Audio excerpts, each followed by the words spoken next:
इशिता सो चुके थे और अनुज भी अपने कमरे में चला गया था, लेकिन मेघना को नींद प्यारी नहीं थी। उसने किताब को खोला और उसे पढ़ना शुरू किया। राजकुमारी मेघालय को राज्य में फैली महामारी की बहुत चिंता थी। उसी महामारी को दूर करने के लिए वो महर्षि नीलकंठ जी के आश्रम पहुंचे।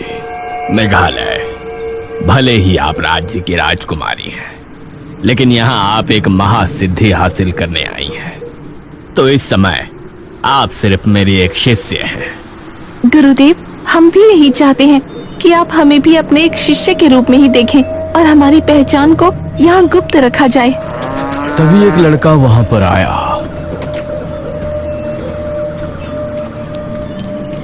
प्रणाम गुरुदेव। अभिमन्यु, कल से आप भी अपनी महासिद्धि की प्रक्रिया शुरू करने वाले हैं। आप दोनों गुरुकुल के वस्त्र धारण कर लें। अवश्य गुरुदेव। मध्य रात्रि के पहर महर्षि नीलकंठ जी अग्निकुंड के सामने बैठे थे और उसी अग्निकुंड के दूसरी तरफ राजकुमारी मेघालय और अभिमन्यु बैठे थे।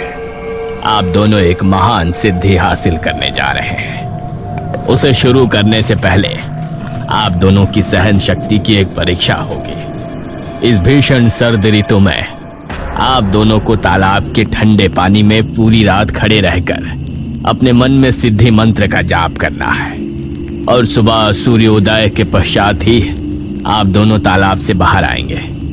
मैं सूर्योदय से पहले यहाँ पहुंच जाऊंगा और आप दोनों को तालाब से निकालने की आज्ञा दूंगा। अवश्य गुरुदेव। महर्षि के कहने पर अभिमन्यु और मेघालय दोनों तालाब की ओर रवाना हो गए।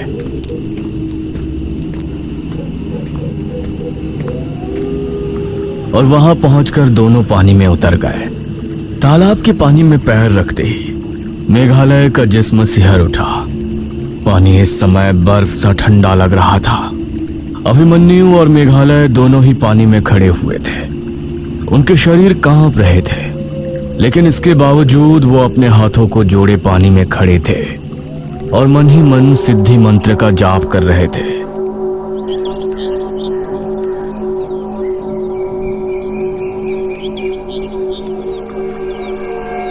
सुबह होने तक दोनों का शरीर सुन्न पड़ गया था। जब सूरज की किरण इनकी आंखों पर पड़ी तो इन्होंने आंखें खोली।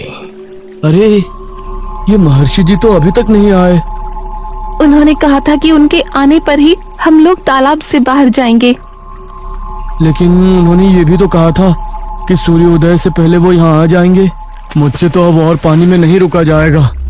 ये कहकर अभिमन्यु तालाब से बाहर निकल आया, लेकिन मेघालय अभी भी पानी में खड़ी थी।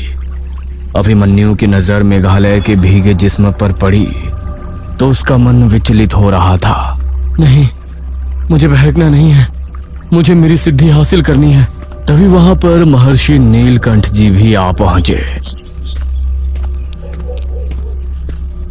प्रणाम गुरुदेव। प्रणाम गुरुदेव। तुमको बाहर आने के लिए किसने कहा अभिमन्यु? गुरुदेव, आपने कहा था